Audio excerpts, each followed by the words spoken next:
Hello, everyone, and welcome back to Amplifying Authenticity, where we explore what it means to lead, live, and connect in ways that allow people to truly be seen, heard, welcomed, and valued. One of the things I've learned through these conversations is that authenticity does not happen in isolation. It requires courage, safety, and maybe most importantly, it requires compassion. And today's guest has dedicated her career to helping us understand exactly that point. Giselle Damiani-Taraba, using she, her pronouns, is a researcher, social worker, podcast host, and passionate advocate for bringing love and compassion into the way we lead, work, and live. Giselle believes that love and compassion are not simply personal values, they are essential leadership competencies capable of transforming organizations, communities, and even the systems we live within. Through her research, her Love and Compassion podcast, and her work exploring authenticity, belonging, and emotional safety, she invites us to rethink how we relate to ourselves and to one another. In this conversation, we'll explore why compassion belongs at the center of leadership, how authenticity and belonging can coexist, and what it takes to build workplaces and communities where people truly flourish. Giselle, welcome to Amplifying Authenticity. I am so glad you're here. Oh, thank you so much for having me on the show, Megan. I'm so excited. Absolutely. I'm really excited for this conversation, and I really want us to start before the bio, right? Before the research, before the podcast, before the documentary, before all of this stuff that you're doing now and all of the great work you're doing. Who was Giselle before all of this? And what experiences shaped you to become who you are today? Wow, what a great question. So little Giselle just wanted to be loved. She was a really, really sensitive, and she was able to pick up people's emotions like really well. And one of the things that I remember as a kid asking myself was that the emotions that I could pick up were not the things that people were saying. And so I remember thinking to myself, why isn't what I'm feeling and what I think these people are feeling not matching what they're saying? And I remember that as a kid, I would often express the emotions, like, like with my parents. I'm like, Mommy, you feel sad. Like, I feel sadness. And they would actually squish it down. Like, they would actually say, that's not true. Please stop talking. And you have to understand, my parents both grew up in horrible environments. They grew up, experiencing child abuse and neglect. This was in Peru, like many, many moons ago. And the parenting really wasn't about nurturing, especially that authenticity. It was about, like not being seen and heard, just do as you're told. And so it wasn't until later in my life when my mother said, when you were a kid, you always said what I felt, but I didn't want to show. Uh, and which was great and very validating. But it actually, what happened is that lack of validation caused me to not really trust myself. I didn't really trust, and I needed outside validation about what people were feeling. I no longer trusted that intuition that would pick up what people's emotions were. And so I sort of really started doubting myself. I sort of morphed my own identity. And this is not a conscious choice. Like, it wasn't like I'm morphing myself into this identity. It was more, what do I need to do to be loved? What do I need to shape myself into so that people could love and accept me? Because truly what I had learned was that who I was authentically, me picking up these energies that the people were putting out, me saying the truth was not acceptable. And so, even though, like, if you ask my parents, like, they thought I was a real rebel because, I would push against the grain, like, especially my mother. If she said up, I said down. If she said white, I said black, right? Uh, and yet I was still playing a role. I was still playing the role of, like, I'm going to show you. But even when I moved out of that environment and, got into relationships, I was still trying to figure out, how do I morph myself to get loved? And so authenticity was something I had to learn later on. And how this fits really well with love and compassion is because in the beginning, I was really harsh with myself about the fact that I had changed myself so much. And so I really kind of had to learn to change that voice in my head to make it a friend. I realized that I was probably my worst enemy. I was, I did a lot of self-sabotaging behavior. And not the way that you would think it would be. Like it wasn't like drugs, alcohol, it wasn't any of that. For me, it was overwork. And for me, it was, what do I need to do to get that validation that I am worthy? And so I'm going to shape myself. I'm going to be successful. I'm going to do everything that I can so that my exterior life shows what I think is going to bring me some love. So that was poor little Giselle. I feel bad for her now. You know, I sent her much love. So much there. I think the first piece of you seeing people's emotions or you feeling people's emotions without them sharing that with you. And I think when we talk about the idea of authenticity, we see that all over the place where people will say, I'm fine, and they're not, right? Or we put on this front because we want to appear that we've got it all together, or we want to appear that we're okay and we're not. And I think parents especially fall into that because as parents, we're told we have to be strong for our children. So we don't show that vulnerability. And I can relate to that because my parents were also very stoic, right? It was, we don't share that we're struggling. We don't share that we're having difficulties. It's, we are going to be okay. And we just put on that face. And I know for myself as a mother, I am very open with my son about all emotions, right? Or all situations and all circumstances because I want him to know it's okay to share any variety of emotion. Yeah. I I love that about you, wonder, Megan. yeah, but I I was gonna wonder, say, like, as you were talking, love that you treat your kids that way because yeah, I think there's an element of like the belief that kids can't cope, or that right? And kids I've shouldn't had grow these up thoughts too myself. quick. And I'm sorry, but when did emotions become only for grown-ups? Yeah. I think I think parents think that kids can't cope because parents can't cope. Right. So that's the challenge. Like what I saw was, especially with my parents really, because they had so much trauma, they struggled with coping and they use that stoic perspective of like, I'm fine, I'm fine, I'm fine until something wasn't fine. Right. And so the other thing that I had learned when I was a little girl from my parents and from the people around me was that emotions, a wide range of emotions, weren't welcome. And I No. find this with boys in particular. So my parents needed me to regulate my own emotions so that they could be okay, instead of regulating their own emotions and helping me then regulate or learn how to regulate. No, they're like, no, your emotions aren't welcome. You can't have all those emotions. You need to regulate yourself as a child so that I can be okay. And so many of us grew up in those kinds of environments when we had to learn to squash our emotions and not feel the full range of feelings to take care of our parents. Yes. And I don't know that sometimes it's conscious, right?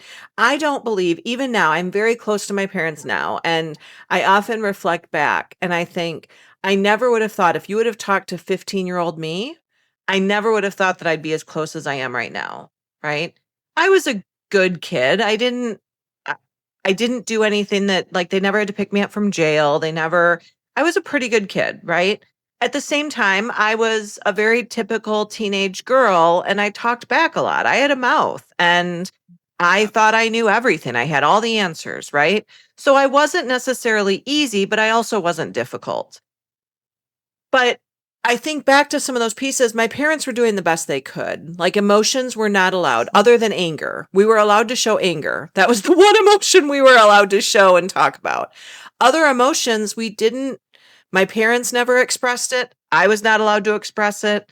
I felt like there was something wrong with me when I was sad or when I was struggling with something because I never saw anyone else cry, right? And it wasn't that they were doing it to depress or to suppress me. It was they didn't learn that skill and they were doing the best they could. And it's the idea of we cannot teach what we do not know ourselves. Yeah, I had a conversation with my parents about it too, because I have a good relationship with my parents. And we were talking about how we traced back our history and it was intergenerational. Like Yeah. their parents did not allow them to have emotions. Many of our ancestors lived through war and poverty and death and neglect and all of those different things. And so they were just in survival mode.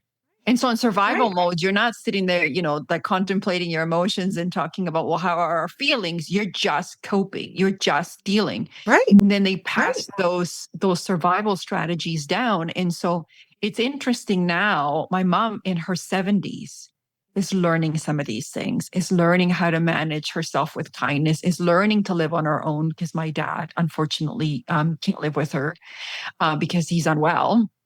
And so she is learning how Yeah. to help herself managing friendships, managing those uncomfortable feelings. I mean, we're there to support her, but she lives on her own, right? And so seeing that, it makes me really proud of her because she's willing to actually in her 70s take those big Right. courageous steps. Yeah.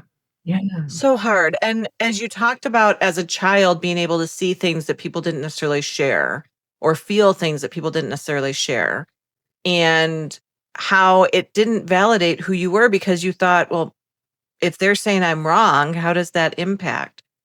Can you help our listeners understand? Because I can relate to that. And I'm sure there's so many people that can relate to that. When you're not validated at any age, you start to doubt who you think you are.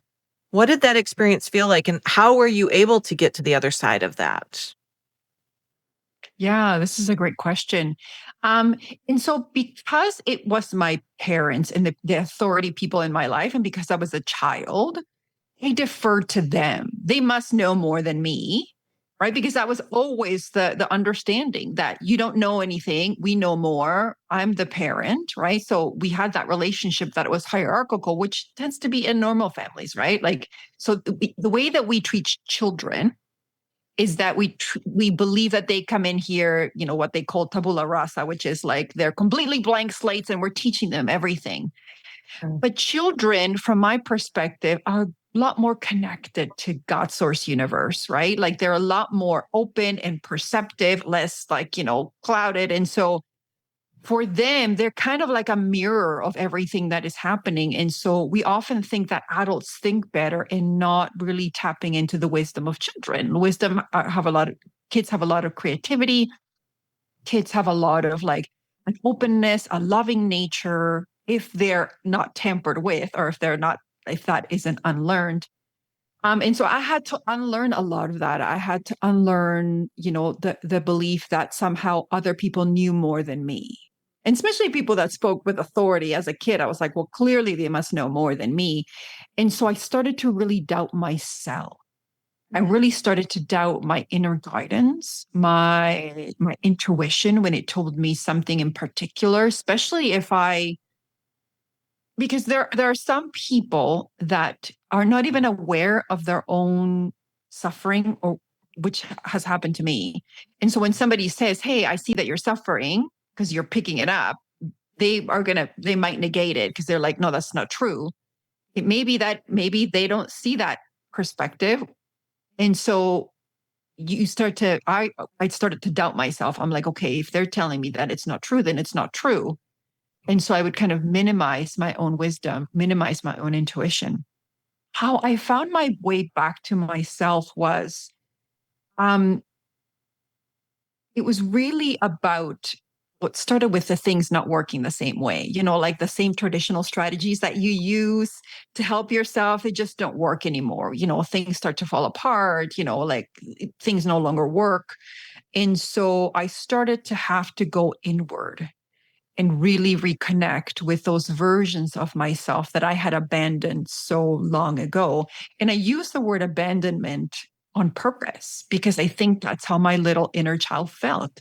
She felt abandoned by me when I accepted other people's perspectives, views, values, of what I think I should prioritize over what was in my heart and my own.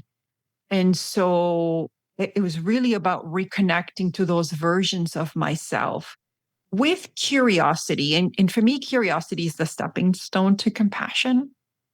because if you can't get curious about something, if you're judging it, you can't be compassionate about it. And so the more that I explored myself with curiosity, like, why did I make the choices that I make? What was she going through that she needed to hide herself? And I also needed courage, as you mentioned earlier, because the more I started to step up and be myself, the more afraid I became that I would be unloved, that I would not belong. And belonging, like belonging the way that we do it, is sort of, I think I've heard Brene Brown say this, that it's sort of kind of the counter of authenticity. We are so desperate to fit in sometimes that we will do almost anything to not feel alone and lonely. And so I really kind of had to challenge those thoughts and say, the more authentic we are ourselves, the more we're going to find our clan. But that took a minute, and it took a lot of compassion and soothing myself and reminding myself to take little baby steps to be authentically myself. And in the times when I felt most alone was really when I would reach out to the people in my life that I knew would be of support to me. So it's not just a inner self journey. There's also people in your life, I hope, that can help you also move that forward and cheer you on as you are kind of really going back to your true essence. Yeah. One thing I hear quite a bit when I'm talking, I believe that most people have a word, right? That's just there. And I feel like your word is compassion. Everything you do is around compassion. Mine is authenticity. I'm all about not just being authentic ourselves, but embracing the authenticity of others, right? Because I think that's something we've lost along the way. We've talked so much about just be authentic, be yourself, but we need to really lean into the idea of being able to receive the authenticity that others bring forth in our presence. But when I think about Yeah. compassion, oh, go ahead. I'm Good. sorry. Well, I was going to say that I love that you said that. And what that generated for me was, so I'm working on my second book with my daughter, and we were originally drafting a book about, compassion in the education system. I have one on compassion in the workplace. And we were talking about how the school system actually reinforces you to be inauthentic. What I mean by that is, like, what we're taught is conformity. We're taught Hmm. to sit down and be quiet and fit in this box. And the kids that don't fit in that box, that it's really hard for kids to sit a long time. It's really hard for kids to pay attention to things that might be really boring. I really struggled when I was really little. I was a child that loved chatting and loved moving around. And so it was really difficult for me to sit down and be quiet. Right. I learned how to, but the school system does not teach us to be okay with diversity and to be okay with differences. And so this is why we struggle so much with other people's authenticity. So it's like, yeah, be yourself. No, not like that. so, Exactly. and so you can't be yourself if you're trying to fit into the box at the same time. So thank you. That kind of generated that comment in my mind about how my daughter and I were discussing how the school system is still asking kids to not be authentically themselves and to fit in a box. Absolutely. And well, we have to help everyone receive the authenticity they say they want, right? School systems are infamous. And I'm a Mhm. retired school superintendent. I worked in schools for a long time. You say you want people to bring themselves, you say you want students to come as they are. And when they do, you tell them what's wrong with them, or you tell them what they need to fix, or you give them a label to address something. And I'm someone who I understand, especially in the education system, labels will help you be able to get resources. And at the same time, you should be able to get resources without having to have a label to do so, right? Accommodations are necessary for most people. No one learns the exact same way. So we need to be able to accommodate that. And that's going down a whole other rabbit hole of our education system, right? But Yeah. when I think about, what I speak about, whether it's authenticity or empathy or having courage, and when I think about compassion, I hear a lot right now in our society about those things being soft skills, right? Yeah. I'm wondering if how you feel about that, because when I hear soft skills, I'm like, so are they saying it's not difficult? Are they saying it's not necessary? And I'm like, it's the exact opposite of both of that. But I'm wondering about your perception. Do you hear that? Do you hear that compassion is a soft skill or that it's not necessary? Absolutely. Absolutely. That's one of the main things I hear, that it's a soft skill, that it's going to make people max and vulnerable. It's that, especially since some of the work that I do is focusing on compassion with enemies, right? So, how do we get beyond the label of an enemy, and how do we start seeing each other's humanity? And so that's one of the things I hear. And it comes from a place of fear, thinking that, in a misunderstanding of what compassion truly is. And so, if you don't mind, I'll take a moment to talk about compassion. Please. People think that compassion is you being a mat, which is not. Compassion requires self compassion, which requires great boundaries. In fact, Mhm. people that are hurtful, from my perspective, don't want to be hurtful, right? Like, and so if we offer them great boundaries and saying, I'm not going to accept this behavior, I can love you from afar. I don't need to stay in your presence to send you love. I don't need to end this relationship with hate and acrimony and wish that something happens to you. I can end this relationship from a place of, I wish you the very best. I hope that you heal. It's just out of love for myself, I can't be in this relationship. So, how I define compassion is I equate it to like a boat, like sort of on a lake, right? I've used this example a lot with my students. So, suppose you're on a lake and you're rowing your boat and you see someone drowning, right? And so you're not going to jump in the water, which is what the majority of us do, to try to save someone, right? Like when you suffer, when somebody else is suffering, you're basically drowning with them. Compassion is being able to stay on the boat and then extending a helping hand to get someone on the boat. Now, they may not take your hand, they may choose to keep drowning, and that is their right. But your job is to stay on that boat to be of assistance. And how do you stay on the boat? Is you keep yourself emotionally regulated. You put your own oxygen mask on first, and you acknowledge that if you're having a difficult moment, you can't be open, receptive, loving, curious, kind, forgiving if you are not regulated. And in fact, one of the things I've seen, which is why I'm such an advocate for compassion, is so one of my roles in the past was I was a director of like 6 different departments, and one of them was HR. And when people were brought together in conflict and they would have difficult conversations, I would observe people check out because they couldn't manage the shame and guilt.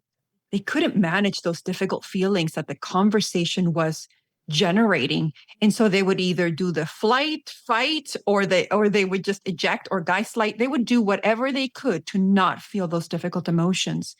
But when you teach people to stay in those difficult emotions with kindness, without self judgment, and I've experienced it myself, right? I've also been in that situation. So I know firsthand what it feels like to experience shame, to feel like, oh my gosh, what they're saying is that I'm not living my values, I'm a bad person. But when you can sit with those emotions with curiosity and kindness, you can then be more honest with yourself about the impact you might have had on someone else, about your behavior, about the person you want to be. And it actually helps you be a better person.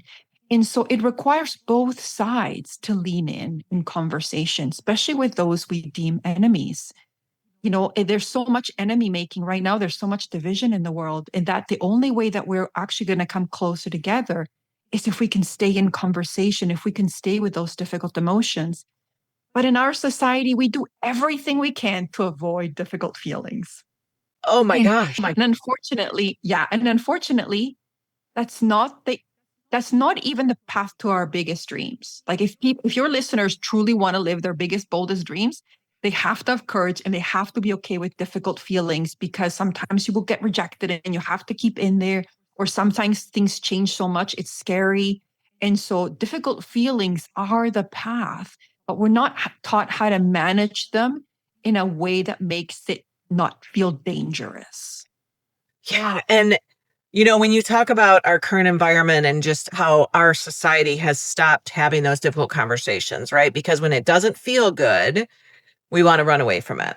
And one of the things I talk about a lot is the idea of extremism. And extremism is where we have those issues when we're not willing to hear someone else's viewpoint, when we're not willing to lean in with curiosity, when we're not willing to practice compassion. And I really appreciate the scenario that you gave of being in a boat and someone is drowning, right? I've not heard that description or that picture being painted before. So I appreciate that. Thank you. I'm curious, do you believe that authenticity can exist without compassion and vice versa? Can you have compassion without authenticity or authenticity without compassion? I don't think so. And the reason being because on our path to be more authentically ourselves, we're going to have to face all of the choices we made that took us away from ourselves. So, for example, for me, the issue of abandonment kept coming up, self abandonment. All of the times that I negated the true things I felt when I was hurt and put somebody else's needs above mine, that hurt me. I had to go back and face those emotions every time I chose somebody else's, viewpoints, happiness over my own. And that generated feelings of shame and guilt. And so for me, compassion was sort of the antidote to that. And they're reminding myself that I was doing the best I could with the understanding, knowledge, and awareness that I had. I love myself a Louise Hayes. So that self-kindness and that, but it's not just kindness, it's the willingness to see the ugly sides of myself and how I morphed myself, and to be able to see that with curiosity and kindness and forgiveness and love for myself. And Right. so for me, compassion is that sort of like that mix of emotions and the willingness to see my own suffering, not from a place of judgment of you did this to yourself.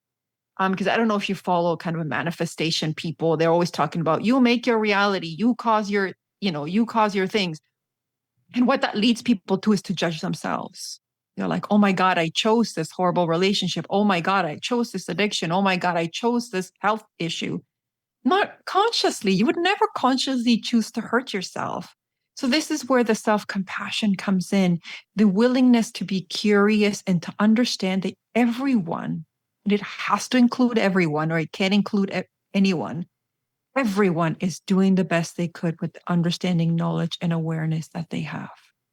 And so, for me, the path to authenticity has to include compassion. It has to Yeah. include that curiosity, because otherwise we're just going to judge ourselves in the journey. Yeah.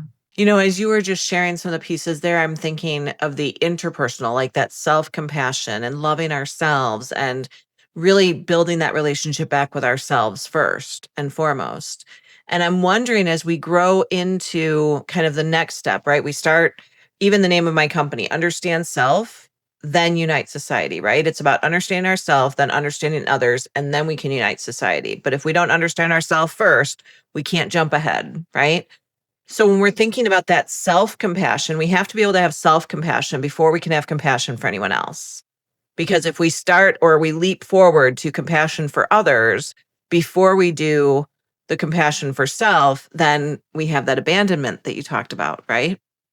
I'm curious if you believe that as a society, we have kind of put into the universe or put into just the ethos that strong leaders require emotional distance, or that good parents have emotional distance or boundaries. Or I'm just wondering what your thoughts are on some of that, because that's what came to my head as you were speaking.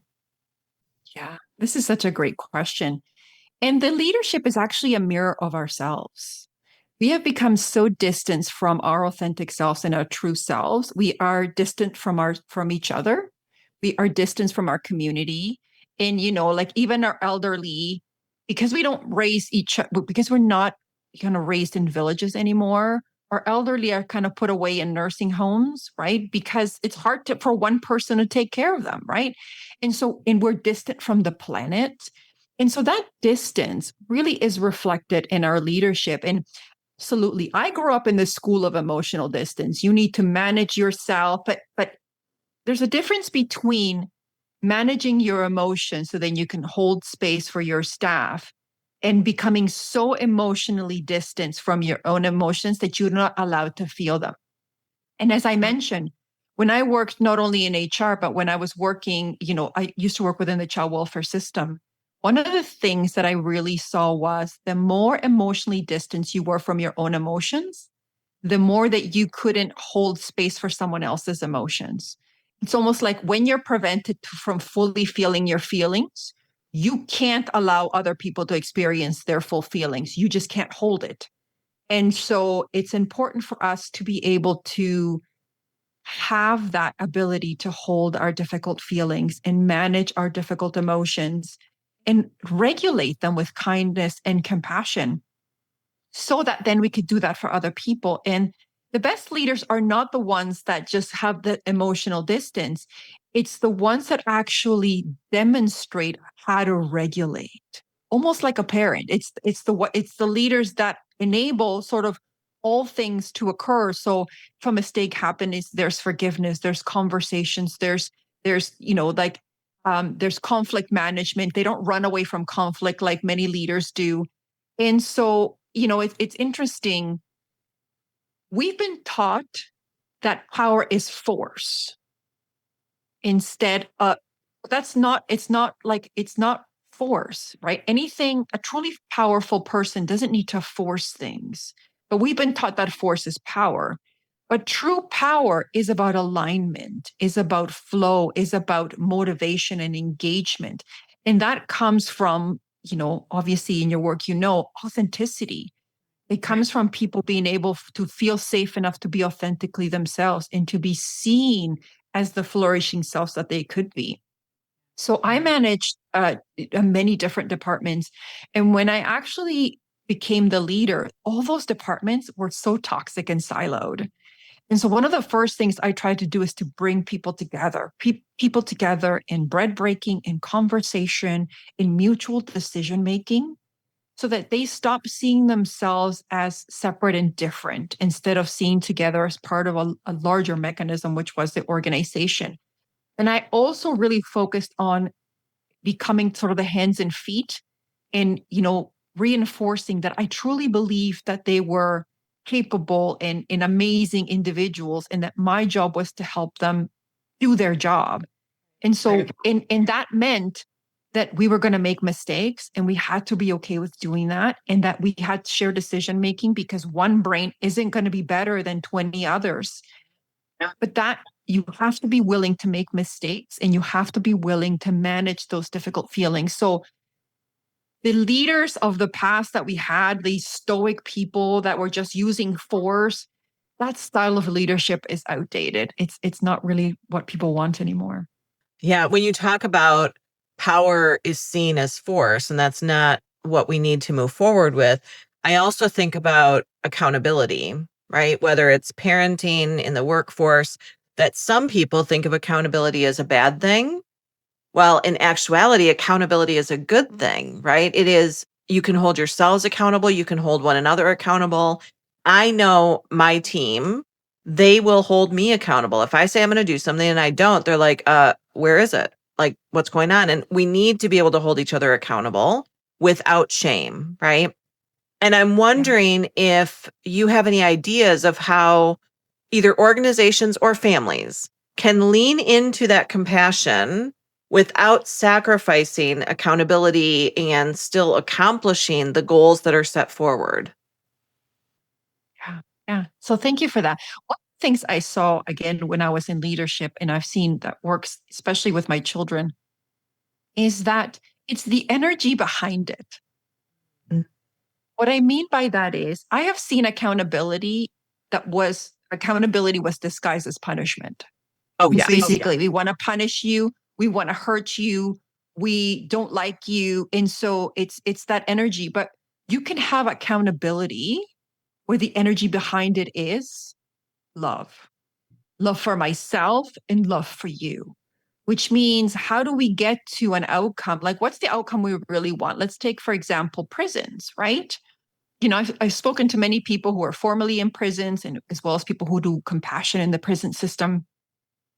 And we talk about like, what's the ultimate goal? Part of the ultimate goal is to get that person away so that they no longer harm someone else. And we say that the purpose of prisons is, restoration, is that like bringing that person back into society, back being more caring and compassionate of other people so they don't commit crimes. But the prison system isn't set up to do that. It's only surrounding people with the same level of awareness, knowledge, and energy, and there's even further crime within the prison system. And so when you're still in survival mode, you're not spontaneously going to become a compassionate person. And so you have to understand what the purpose of the accountability is. What are we trying to do? Are we trying to punish you because we want you to get harmed, or are we trying to actually bring you back into the fold? And that was something that I really had to really think about for myself because, as I said, I worked in many different systems and not for profits. And I was always trying to change systems. I was always trying to, I'm the savior. I want to make these systems more compassionate. Until one day I was really reflecting on, okay, who makes the systems? Obviously, we all do. Okay, how am I contributing to the system? And I realized that when I was hurt, I wanted people to be punished. I wanted them to get as far away from me as humanly possible. And I wanted them to be punished so that they would never do it again. And so they'd never hurt me again.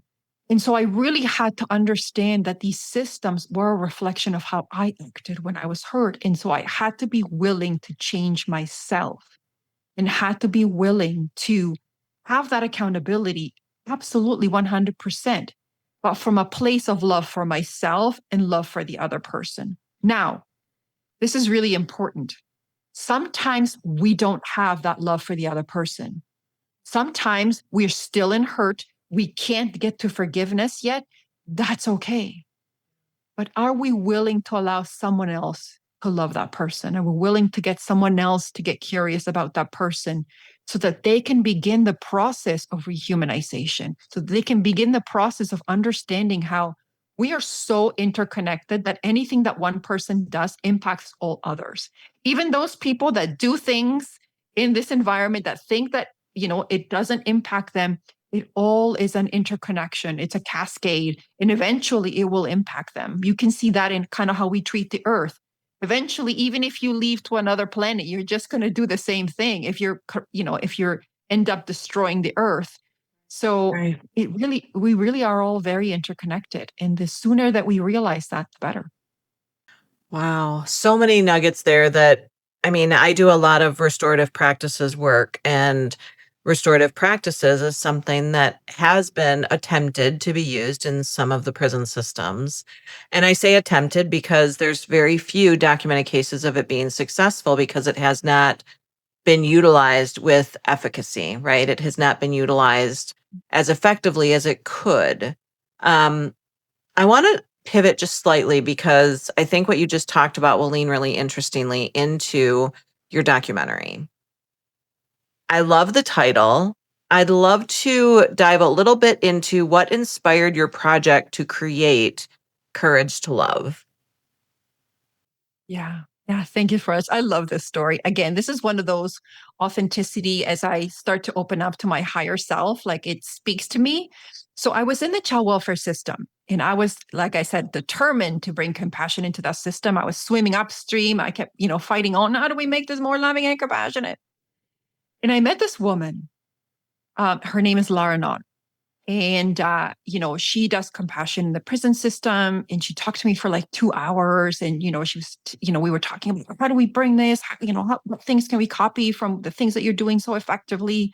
Because she had found that the more she practiced compassion, self compassion, that prisoners, sorry, let me say that again. The more that prisoners practice self compassion, the more they were able to actually lean in and understand the impact of their crimes, and they wanted Okay. that restorative practice. They wanted that understanding. And then she started seeing kind of the impact of the relationship between the prisoners and the guards and so on. So we were talking about how do we copy and paste onto child welfare.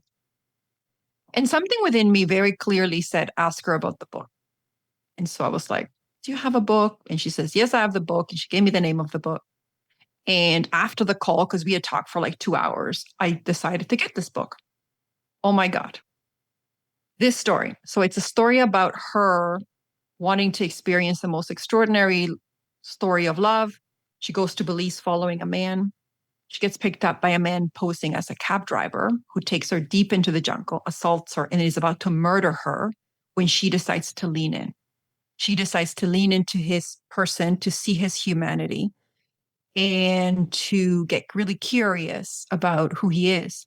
And in that process, he rehumanizes. He starts seeing her as someone that he cares about and make sure that he drives her back to her hotel so that she wouldn't be harmed in the jungle because she would have died in the jungle. Because if it wasn't him, it was going to be the jaguars that were very prominent.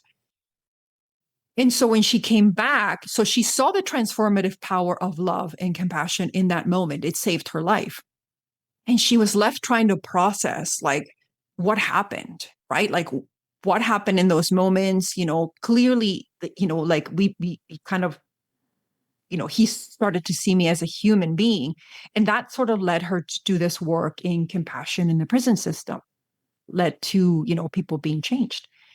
And so I thought, oh my God, this is an extraordinary story. And that's what actually began my podcast, Love and Compassion podcast, which is how I wanted to share these sorts of stories, but these stories are also hard to digest, right? And they're hard to find too. And so I have other stories within there, but I have met some of the most extraordinary people, regular people doing everyday things, like extraordinary things, like forgiving their son's killer, how, the love of their child in a Jewish a person who, a Jewish therapist who loved this man who was a white supremacist, how that love transformed him. So I have seen through my documenting these stories the transformative power of love. I have also experienced it myself. I have been with people who I deemed an enemy or an opposer. When I have sat within the energy of love for them, I have seen them shift and also divulge information that I never even asked. You're like, this is very strange. I'm just holding the energy of love for you, not seeing you as an enemy.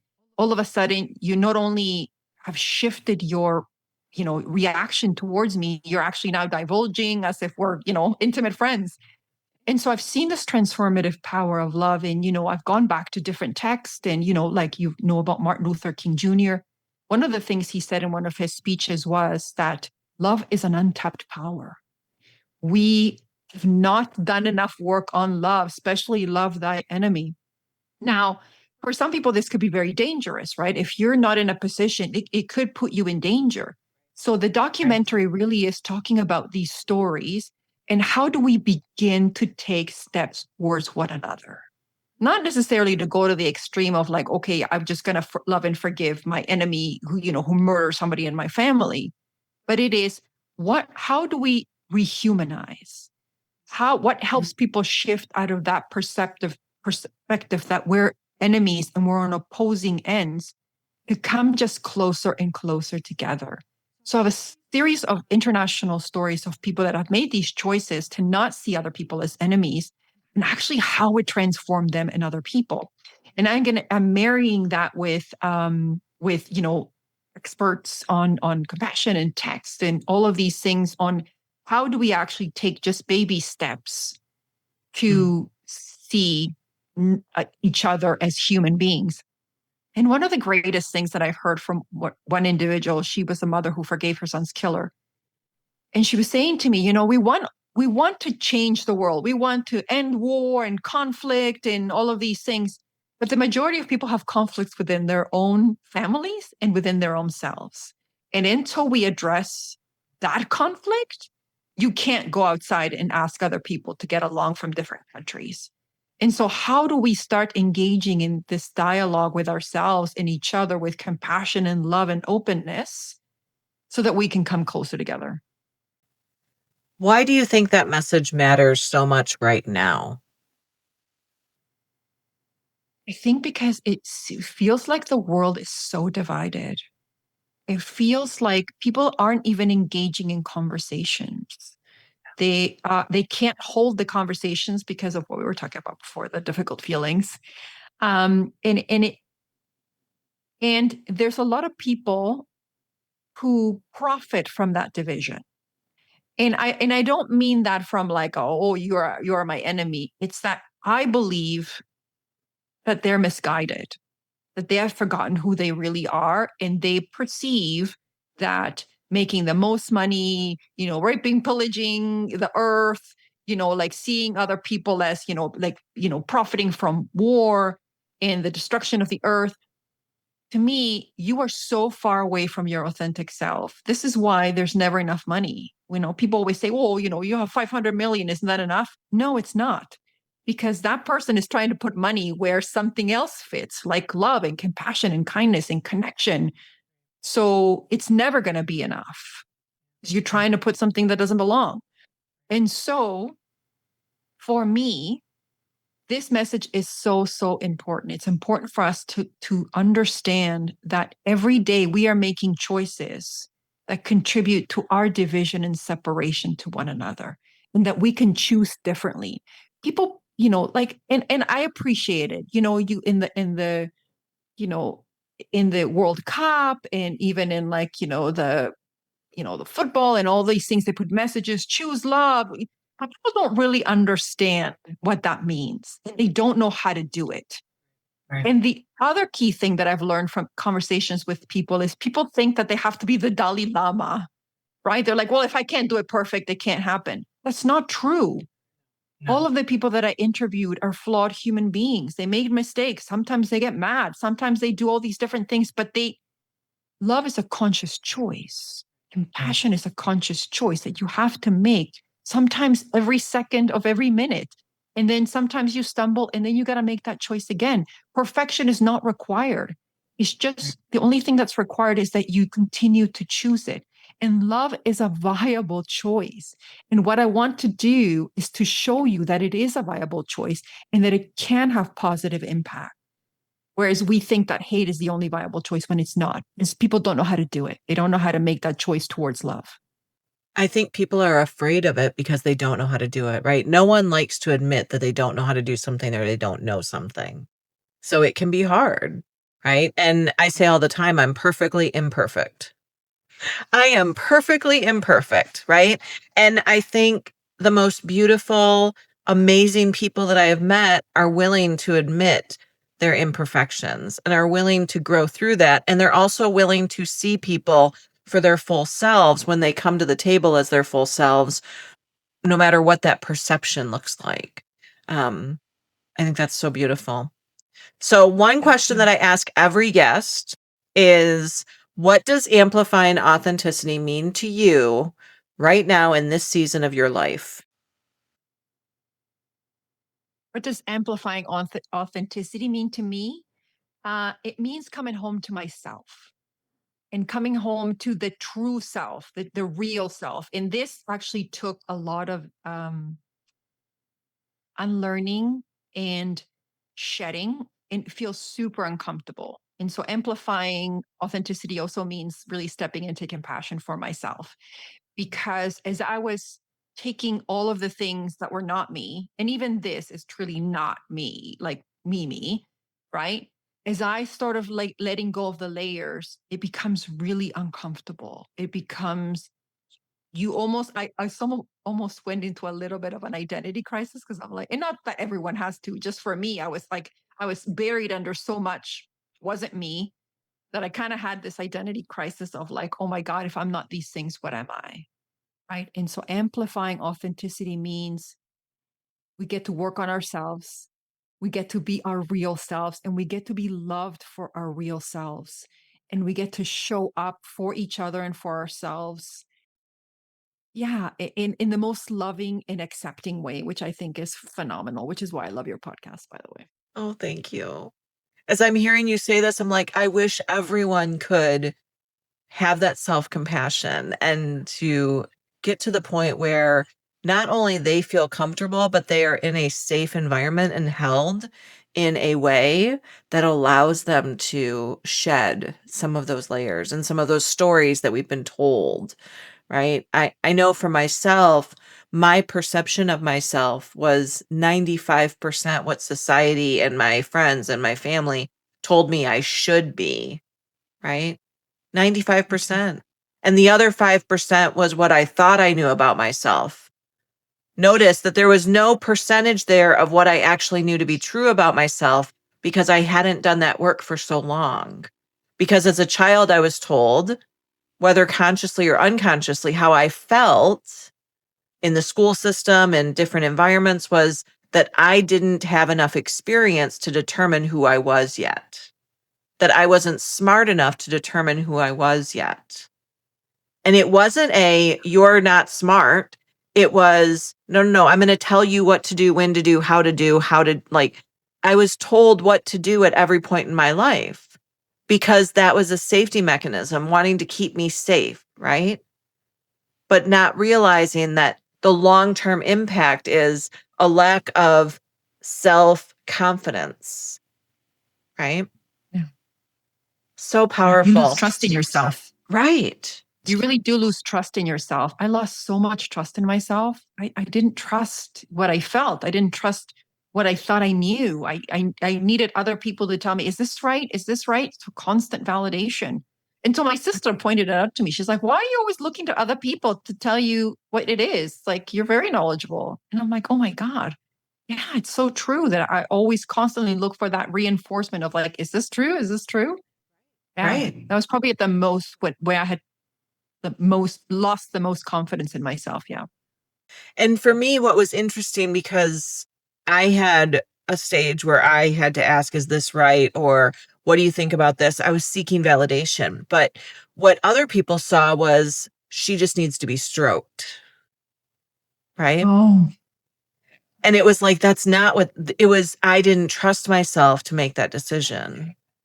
But it was having to come up with the language and the confidence and treading that line of it's okay to have confidence without having a sense of superiority or ego, because I think that's a fine line too, that people will often say if you're too self-confident, then you must have too healthy of an ego or you're superior. And that's not anywhere near what I see when I think of someone who is confident and walks with an air about themselves, like, ooh, that is beautiful and that is authentic. yeah. Yeah. Somebody that has a lot of self confidence shouldn't be a threat to you. If you need No. them to squish down, to diminish themselves, then you are threatened by them. And as children, we're taught to diminish. We're taught to dim our light if our parents are unhappy or, if they're suffering or whatever, and we feel joyful, right? And so nobody's like shining light should be a threat to you, right? Like No. everybody should shine their light. Yeah, and if my Yeah. light's too bright for you, I've got an extra pair of sunglasses if you want them, right? Like it's not about dimming our Yeah. lights to fit in. Yeah. And I think consciously or unconsciously, we've been taught for so long, even at an early age, we teach children to be seen and not heard, right? We teach children that they come to the table, they come to the classroom as an empty slate, a clean slate that we fill, or an empty pail that we fill with knowledge. And when I was in the education system, I truly, and even today, I feel like I learn more from the children and the students. I learn more from my son than I could ever teach him, right? Quick question. This is, we do a couple things in lightning round, but we are so past time and I just realized the time. So I want to be mindful of that. I could talk to you for hours. Um, Yeah, me too. would you prefer to have coffee with a friend or a quiet walk in nature with yourself? Walk in nature. Really? Yeah. I mean, Okay. I love coffee with a friend, but how I charge my batteries is like alone.